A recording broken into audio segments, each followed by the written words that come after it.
고 예수님으로 기도합니다. 아멘. 우리가 세상을 살아가면서 우리가 매일매일 반복되는 일상 가운데 살아갑니다. 그런데 우리가 이런 반복되는 일상 속에 살아가면서 어떤 사람은 그냥 되는 대로 그 상황에 맞춰가지고 하루하루를 살아가는 사람이 있습니다. 이렇게 살아가는 사람들은 세상적인 방식으로 사는 사람입니다. 우리 그리스도인은 우리가 그날 일어나는 상황에 맞춰 사는 것이 아니라 우리는 인생의 참된 열매를 맺어가기 위해서 삶의 목표가 분명하게 있어야 된다는 것입니다. 그래서 삶의 목표를 가지면 그 목표에 대해서 우리가 전진해가고 또 설계도 하고 그림도 그리게 되는 거죠. 이것을 우리는 뭐라고 말하냐면 하나님이 주신 나의 비전이다 이렇게 말합니다. 즉 건축가가 설계도를 먼저 만들고 그것에 따라서 건물을 이렇게 만들어 가듯이 우리 인생도 마찬가지입니다.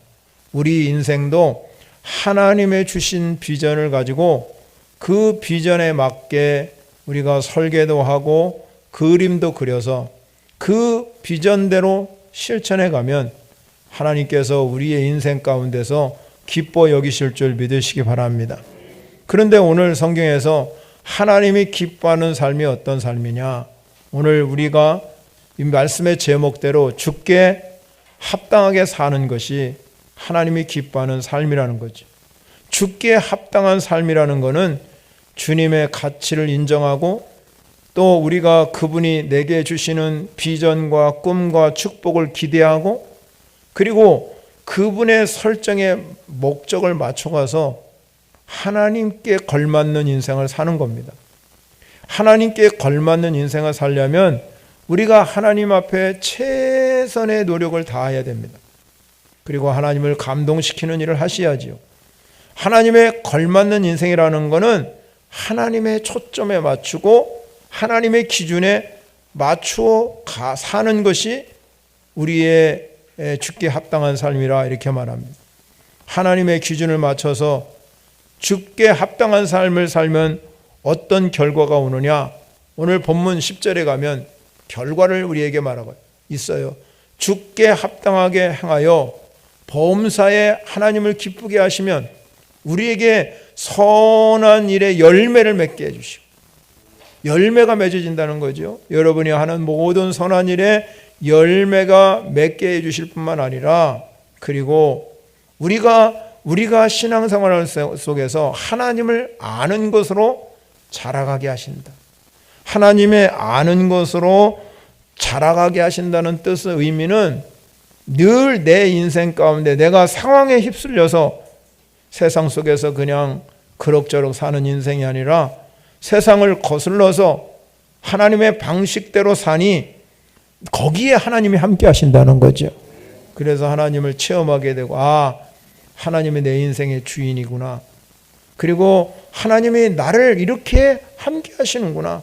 그래서 하나님께 감사도 올려드리고 기쁨도 올려드리고 찬양도 올려드리고 하나님께 물질도 올려드리고 하나님의 영광을 올려드리는 그런 삶을 사는 것이 하나님을 아는 것으로 자라게 하시는 삶이라는 것입니다.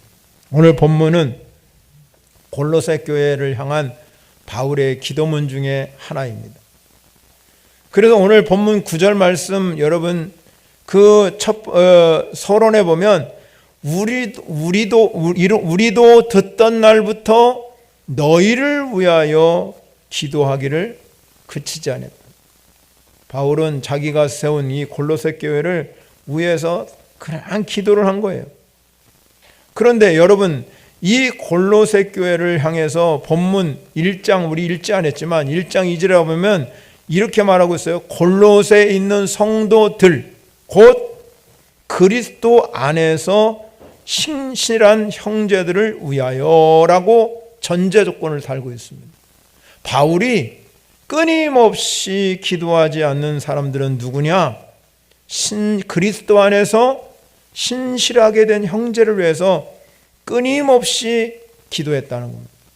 그런데 그 기도하는 중에서 이 사도 바울은 뭘 원했냐면 삶에 관심이다. 어떻게 그들의 삶이 하나님을 아는 지혜로 이렇게 늘 자라가고 있는지 그걸 우리가 본문을 통해서 보게 됩니다. 그만큼 사도 바울은 그 당시 그리스도인들이 얼마나 삶이 중요하냐, 이 삶이 변화되지 아니하면 예수 그리스도 그분의 능력이 나타나지 않기 때문에 바울은 핍박이 오고 고난이 오는 그 시절에 우리가 예수 그리스도를 중심에 모시고 살아가는 그런 마음을 가지고 이들을 위해서 늘 쉬지 않고 기도한 줄 믿으시기 바랍니다. 우리가 늘 이렇게 주님이 기뻐하는 방향으로 여러분의 인생을 설계하고 계획하고 그렇게 살아가려고 그러면 우리는 건강한 그리스도인이 되는 것입니다. 그럼에도 불구하고 우리가 세상을 살아가면서 이렇게 주님의 기뻐하시는 기준에 맞춰 사는 것이 아니라 세상의 기준에 맞춰서 인생을 설계하고 그렇게 살아갈 때 어떤 일이 벌어지겠습니까? 참으로 위험한 일이 많이 생겨죠. 겉으로 보기에는 화려하고 좋아 보이지만 솔로몬이 말한 것처럼 부귀 영광 그보다 더 크게 누린 사람이 세상에 없을 정도로 솔로몬의 영광은 어마어마하게 크고도 놀랍습니다. 그런데 솔로몬은 전도에서 말하기를 헛되고 헛되니 모든 것이 헛된 것뿐이다. 그가 여러분 인생으로 볼 때, 세상적으로 볼 때는 솔로몬만큼 성공한 사람이 없지요. 그럼에도 불구하고 이 솔로몬은 인생을 살고 자기가 정리할 때 보니까 이 모든 것도 다 헛되다는 거죠. 사람들이 말하는 성공의 척도가 뭡니까? 우리가 이 세상을 살아가면서 여러분이 성공했다 그러면 뭡니까? 내 소유양이 많다는 겁니다. 돈이 많다든지 그러면 우리가 성공했다 그러면 저 사람 돈이 많네. 이거와 여러분 연결시키지 않습니까? 그래서 여러분 우리가 이 돈 벌기 위해서는 양심도 팔고 의리도 팔고 신앙도 다 팔아버리는 경우가 너무나 많아요.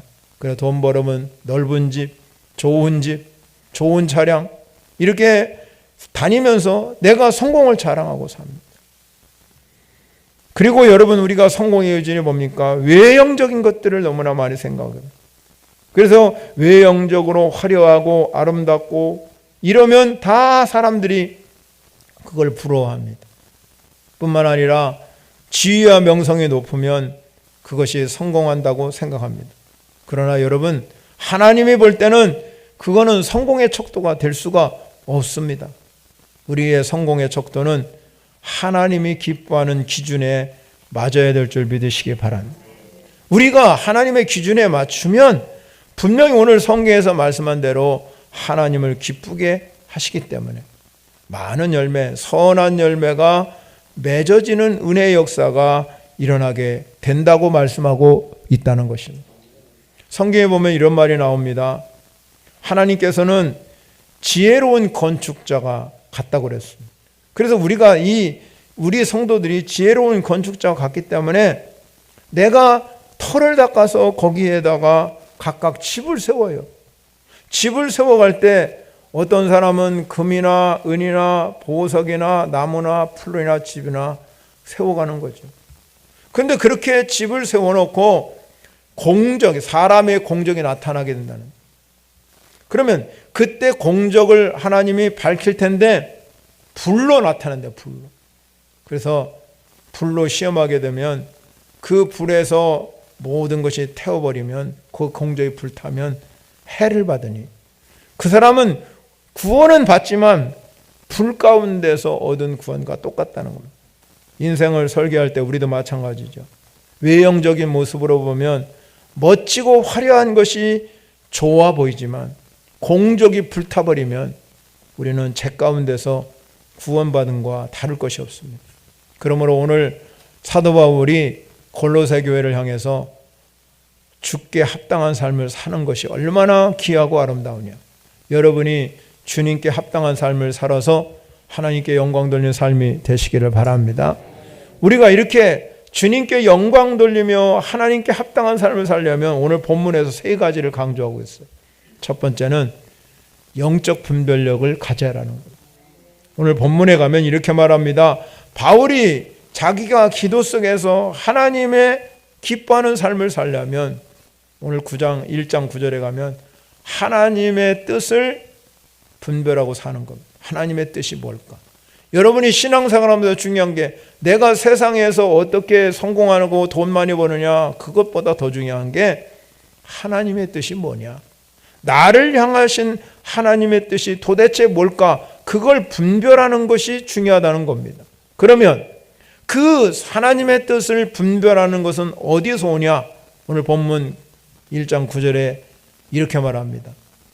하반절에 가면 이렇게 말하지요. 너희로 하여금 모든 신령한 지혜와 총명의 하나님의 뜻을 아는 것으로 채우게 하시고, 하나님의 뜻을 분별할 수 있는 것이 뭡니까? 신령한 지혜와 총명이라고 말합니다. 신령한 지혜와 총명을 가지면 이게 하나님의 뜻이구나. 내 인생을 살아갈 때 이것이 하나님의 뜻이라는 것을 알게 되는 것이죠. 그러면 여기서 신령한 지혜라는 게 뭐냐? 신령한 지혜는 하나님의 말씀이에요. 하나님의 말씀. 이 하나님 말씀은 구원에 이르는 지혜의 책이라고 그랬으니까 지혜를 주는 겁니다. 하나님 말씀을 통해서. 총명은 그럼 뭐냐? 내가 그 하나님 말씀을 읽고 묵상하게 할 때 깨달음을 얻는 거예요. 총명을 얻는다는 것은 말씀을 읽고 여러분이 묵상하면서 깨달음을 얻게 되는, 이게 은혜구나. 하나님 말씀을 읽다 마음에 깨달음이 오고 감동이 온다는 거죠. 그럴 때 하나님의 뜻을 분별할 수 있습니다. 여러분, 여기서 총명이 하나님 말씀을 읽고 묵상할 때 단순히 그냥 이건 진짜 좋은 말씀이네, 이건 은혜되는 말씀, 이런 깨우침이 아니라 진정으로 에베소 성도들에게 말한 것처럼 바울이 계시형을 주십시오. 계시형. 성경은 하나님의 계시의 책인 걸 믿으시기 바랍니다. 그러니 이 하나님의 말씀을 통해서 내가 계시를 받는 겁니다.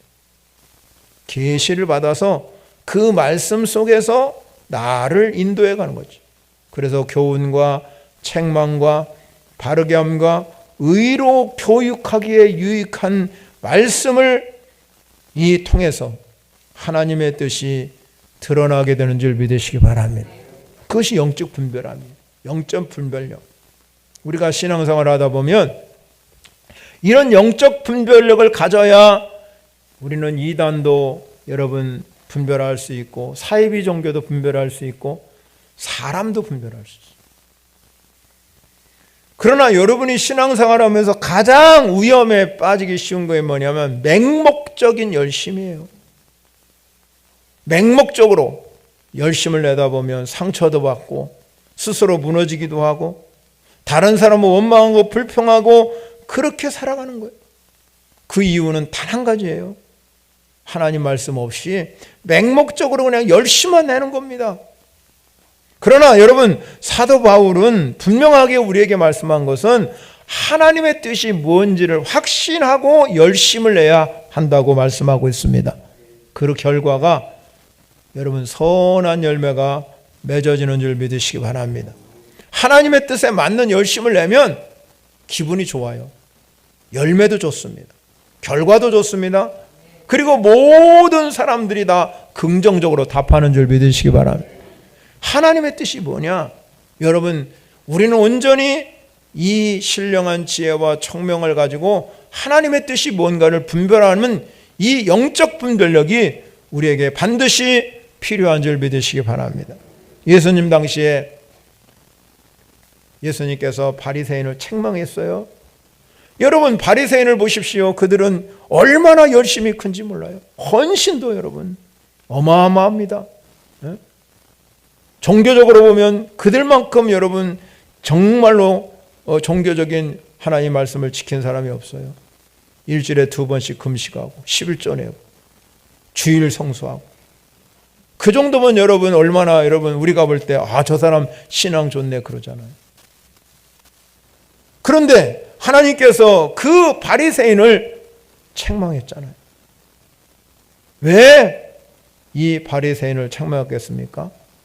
하나님의 뜻은 분별하지 아니하고 종교적인 열심만 가졌기 때문에. 로마서 10장 2절에 보면 이렇게 말합니다. 그들이 하나님께 열심은 있으나 올바르게 지식을 따르지 아니하고 하나님의 의를 모르고 자기 의를 세우려고 힘써 하나님의 이 의에 복종하지 않았다는 거죠. 이들이 열심히 있었지만 자기의를 나타내는 데 있다는 거죠. 자기의를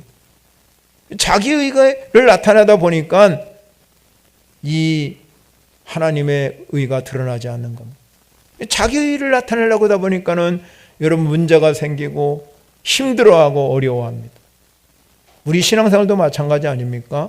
내가 신앙생활 하면서 하나님의 뜻을 드러내고 하나님의 영광을 드러내고 하나님 중심으로 살면 모든 것이 결과가 좋아져요. 그런데 내 의를 드러나다 보면 문제가 허다하게 발생합니다. 그 이유는 영적 분별력이 없기 때문에. 그래서 바울은 이 골로새 교인들을 위해서 기도하면서 하나님 기준에 맞는 삶을 살라. 하나님의 기준에 맞는 삶을 살려면 영적 분별력을 가지고 인생을 설계하라는 거예요. 그래서 그 기준에 맞춰서 늘 하나님의 인도함에 따라서 하나님을 아는 것으로 자라가도록 우리는 늘 하나님이 거기에 역사하도록 우리가 인생을 설계하면 하나님이 도와주십니다. 하나님은 왜 우리를 도와주십니까? 이 땅을 사람에게 위임해 주셨기 때문에. 이 땅을 하나님이 우리에게 다 주셨어요. 그러면 하나님이 이 땅을 다 주셨는데 지금 마귀 권세에게 다 빼앗겨 버렸기 때문에 우리는 그 땅을 되찾아와요. 그게 우리의 사명입니다. 이 땅을 되찾아오려면 그냥 되찾아올 수 없죠. 이거 내 거다 그런 게 아니라 하나님이 걸맞는 인생을 사는 사람들에게 하나님은 눈동자같이 우리를 보여주시고 우리에게 그 일을 맡겨주신다 이 말이에요. 그러면 그 사람은 영적 분별력을 가지고 하나님의 뜻에 맞춰서 인생을 살면 하나님의 함께하는 체험이 오는 줄 믿으시기 바랍니다. 두 번째, 여러분 우리가 정말로 주께 합당한 삶을 살려면 오는 거야. 하나님으로부터 오는 능력이 필요하다는 겁니다. 주께서 우리 합당한 삶을 살려면 우리의 힘으로만은 부족해요. 세상의 권세와 능력이 있다고 해서 여러분 다 되는 것이 아닙니다. 모든 것이 다 될 것 같아도, 돈이 다 될 것 같아도 돈 주고 살 수 없는 것이 너무나 많아요.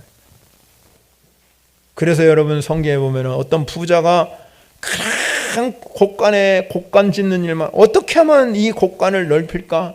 그 생각에 몰두가 살 때 그 주님께서 이렇게 말합니다. 오늘 밤에 네 영혼을 찾고자 하면 그것이 다 누구 것이 되냐 이 말이에요. 그렇기 때문에 우리는 하나님의 도우심이 필요한 줄 믿으시기 바랍니다. 오늘 본문 골로새서 1장 11절에 가면 그 영광의 힘을 따라 모든 능력으로 능하게 하십니다. 그 영광의 힘에 따라서 모든 능력으로 능하게 하신다. 사도 바울은 하나님의 능력이 어디서 온다고 그랬습니까? 영광의 힘. 영광의 힘에서 하나님의 능력이 온다는 겁니다. 그러면 영광의 힘이라는 게 뭐냐? 하나님이 우리 안에 부어주시는 성령님의 능력이 영광의 힘이에요.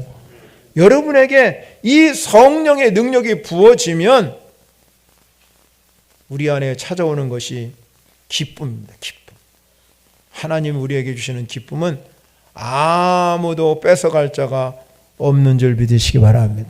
그래서 우리가 환난이 오나 고난이 오나 역경, 질병 이런 것들이 우리에게 찾아옵니다. 그러나 여러분 하나님으로부터 위로 내리는 하나님의 능력, 모든 능력으로 능하게 하시고 이 능치 못할 일 없는 하나님의 능력을 받으려면 우리 안에 성령님이 임재해 주셔야 될 줄 믿으시기 바랍니다. 그래서 여러분 사도 바울은 에베소 5장 18절 술 취하지 말라 이는 방탕한 것이니 오직 성령을 충만히 받으라. 그 당시나 지금이나 다 여러분 문화가 술 문화니까 술을 좋아하잖아요. 세상 사람 방탕한 겁니다. 방탕을 좋아하잖아요. 절대 그런 사람들에게는 위로부터 내리는 영적인 능력이 오지 않아요. 영적인 능력은 성령 안에서 주어지는 거예요. 성령을 받아야 하는 이유가 여기에 있어요. 사랑하는 성도 여러분, 반드시 성령 체험해야 될 줄 믿으시기 바랍니다. 그래서 사도행전 1장 8절에도 오직 성령이 너에게 임하시면 너희가 권능을 받는다. 권능. 여러분, 이 하나님의 권능이 우리에게 임하려면 조건이 성령 받으셔야 돼요. 성령 받으면 우리 안에 하나님의 권능이 임해요. 예수님이 승천하시기 전에 그렇게 말씀합니다. 이 모든 제자들을 앞에 놓고 너희는 위로부터 능력이 입혀질 때까지 이 성에 머물라. 능력이 위로부터 능력이 입혀지는 거. 위로부터 능력이 입혀지도록. 자, 위로부터 능력이 입혀지도록 이 성에 머물라고 여러분 예수님께서 제자들에게 말했습니다. 그건 뭡니까? 우리의 힘과 능력을 가지고 이 세상을 살아갈 수 없다. 우리에게 필요한 것은 하나님의 능력이 답인 줄 믿으시기 바랍니다. 미국에 이런 우화가 있답니다. 거북이와 전갈이라는 우화가 있답니다. 한 번은 호수에서 이 수영하고 있는 거북이에게 전갈이 말했습니다. 거북씨, 호수 저편에 가려고 그러는데 나를 목에 태워서 건너가 줄 수 없겠소? 그러니까 거북이가 거북한 표정으로 말했답니다. 거북한 표정으로 대답하기를 도중에 네가 가다가 나를 목을 딱 물어버리면 나 어떻게 해요? 그 전갈이 대답했습니다. 논리적으로 생각을 한번 해보라고. 내가 만약에 당신을 물면 함께 물에 다 빠지지 않겠어? 그러니까 그건 논리적으로 절대 불가능하다. 그래서 이 거북이는 전갈의 말을 논리적으로 딱 맞으니까 안심하고 목을 태우고 헤엄쳐서 중간쯤 갔는데 전갈이 거북이를 꽉 물어버렸어요. 그래서 둘이 함께 물속에 잠기면서 거북이가 전갈을 야, 논리적으로 불가능하다니 어찌 나쁜 거냐? 그때 전갈이 외쳤답니다. 그건 논리고 내 본성은 무는 거다. 내 본성, 인간의 죄의 본성이 우리 안에 거하고 있다는 거예요. 우리 본성이 죄성이거든요. 그래서 이 죄성을 가진 인간은 우리의 힘으로 능력으로 세상을 살 수 없는 거예요. 죄성은 마귀의 권세가 나를 잡고 있기 때문에 내 힘으로 사는 것 같고 내 능력으로 사는 것 같지만 거북이가 전갈이 거북이를 꽉 물어서 둘이 죽는 것처럼 여러분의 인생을 세상길에 맡기면 마귀의 나를 꽉 물어서 거기에 잠기게 합니다. 그래서 오늘 성경에서 하나님의 능력이 필요하다는 거예요. 하나님의 능력을 우리에게 부음받으면 우리는 마귀 권세를 깨트릴 수 있어요. 세상을 이길 수 있습니다. 능히 감당할 수 있습니다. 그 능력이 바로 기쁨이에요. 기쁨. 기쁨으로 오는 이 기쁨으로 오면 모든 것을 이길 수 있어요. 견딜 수 있고 오래 참을 수 있고 이 모든 것들을 이기게 하는 것이 하나님의 능력이십니다. 여러분 이 능력 받으시기를 바랍니다. 세 번째 중요한 게 뭐냐? 우리가 죽게 합당한 삶을 살게 되면 결과가 중요해요. 결과가 뭡니까? 하나님 우리에게 기업을 주신다는 거예요. 기업을 주신다. 여러분이 죽게 합당한 삶을 살면 하나님 우리에게 기업, 상속을 주신다. 상속. 자녀가 부모에게 상속받으려고 부모에게 아부하지요? 팔수단을 다해서 부모 재산 다 빼옵니다. 그리고 부모 모르라고 유황에다 갖다가 얼마나 여러분 오늘 우리 세대가 악한지 몰라요. 그러니까 여러분 부모님 자식 믿으면 안 됩니다. 절대. 기업이 뭐냐? 기업이 하나님의 상속이에요. 상속. 그런데 오늘 본문에서 뭐라고 그랬냐면 12절이 중요합니다. 우리로 하여금 빛 가운데서 성도의 기업의 부문을 얻기에 합당하게 하신 아버지께 감사하기를 원하노라 그랬어요. 우리는 빛 가운데서 이 하나님의 기업을 얻기에 합당한 사람입니다. 합당. 여호수아가 여러분 가나안 땅을 점령했잖아요. 가나안 땅을 점령하면서 12지파에게 하나님이 약속해요. 내가 너희들에게 거기를 기업으로 주겠다. 기업으로. 너희들의 목이 다 있다. 각 12지파의 목. 그런데 여러분 우리가 분명히 하나님이 거기를 기업으로 주신다고 약속했는데 어떤 지파는 그 기업을 얻고 어떤 지파는 못 얻고 어떤 지파는 그냥 그 족속과 함께 살고 다 방법이 다양했습니다. 하나님 우리에게도 마찬가지지요. 우리에게 주시는 축복의 목이 있습니다. 여러분에게 주시는 하나님의 축복의 목이 있어요. 그 기업을 얻으시기를 바랍니다, 여러분. 그런데 하나님이 우리에게 이 축복의 목을 주실 때 그냥 주시는 게 아니라 사명도 함께 주셨어요. 사명의 목도 함께 주셨다는 거. 하나님이 우리에게 여러분 기업을, 이 성도의 기업을 얻게 하는 것 그뿐만 아니라 그 기업을 얻은 우리가 이 땅에 살아갑니다. 빛 가운데서 살아갑니다. 빛 가운데. 빛 가운데 사는 것은 우리의 사명이에요. 사명. 바울이 말한 것처럼 내가 살아도 주를 위해 살고 죽어도 주를 위해 죽나니 하는 사명. 아브라함을 하나님께 불러주시고 나는 너에게 복을 주실 것이라고 분명히 하나님의 축복을 약속하셨어요. 그러나 하나님은 그냥 복을 주신 게 아니라 그 땅에서 하나님의 그 사명을 감당해 갈 때 하나님께서 그에게 복을 주신 줄 믿으시기 바랍니다. 우리도 마찬가지예요. 인생을 살아가면서 하나님께서 우리에게 여러분에게 다 축복의 기업을 허락받은 줄 믿으시기 바랍니다. 이 축복의 목을 여러분 누리셔야 돼요. 내게 주신 축복의 목이 뭘까? 이 복을 누리면서 하나님 내게 주신 복을 가지고 허랑방탕하고 살라는 게 아니라 사명을 감당하고 살아라는 거예요. 그래서 축복의 몽도 있지만 사명의 몽, 빛 가운데 성도들이 살아가야 된다는 것을 분명하게 말씀하고 있습니다. 주님이 여러분 십자가를 지기 전에 하나님 예수님께서 이 마리아의 집에 가게 됩니다. 베다니에 있는 이 마리아의 집에 머물면서 이 마리아가 늘 예수님이 자기 집에 신방했을 때 발 앞에 앉아서 하나님 말씀을 들었잖아요. 그는 영적 분별을 가졌다는 거예요. 늘 하나님 말씀을 들었으니까. 그러니 이제는 베다니의 숙소를 정해놓고 예루살렘에 올라가는 예수님을 보면서 이 마리아는 영적으로 깨달은 겁니다. 아, 예수님이 십자가를 지겠네. 제자들에게 그렇게 십자가를 질 거라고 약속했음에도 불구하고 제자들은 눈이 어두워서 영적 분별력이 없어서 누가 우리가 예수님이 예루살렘에 올라가면 이제 왕으로 맞이할 텐데 우리 한자리 하자. 권력을 가지려고 그랬습니다.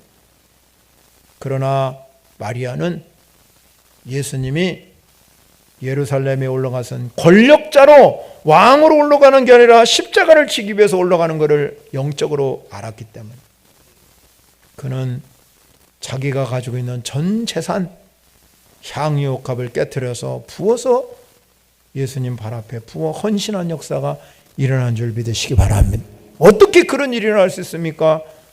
이 마리아가 하나님 말씀 앞에 분별력이 생겼기 때문에 하나님 뜻이 뭔지를 알았기 때문에 자기 있는 재산을 털어서 마리아가 예수님께 드릴 수 있어요.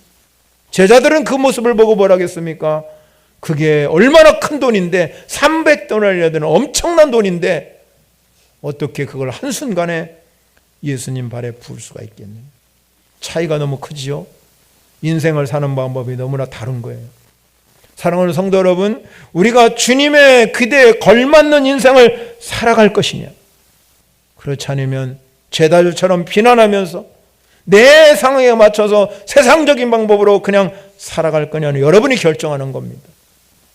주님은 세상적인 방법으로 살아가기를 원하지 아니하고 하나님의 뜻 위에서 우리 인생을 건강하게 설계하기를 원하시는 분이 하나님인 줄 믿으시기 바랍니다. 주님의 합당한 삶. 여러분, 주님의 합당한 삶을 살기 위해서는 영적 분별력이 필요하고 하나님으로부터 오는 하나님의 능력이 필요하면 우리에게 놀라운 하나님의 기업을 누리게 하시고 그 축복의 목과 사명의 목을 감당할 때 우리는 늘 우리 결과가 좋아요. 선한 열매를 맺게 할 뿐만 아니라 하나님 아는 것으로 자라. 늘 인생 가운데 하나님이 나와 함께 하시네. 하나님 내 인생의 주인이네. 하나님 살아계시네 하고 고백하며 살아가는 성도 여러분이 되시기를 축원합니다. 찬양 영광 올려드리겠습니다. 말씀을 생각하면서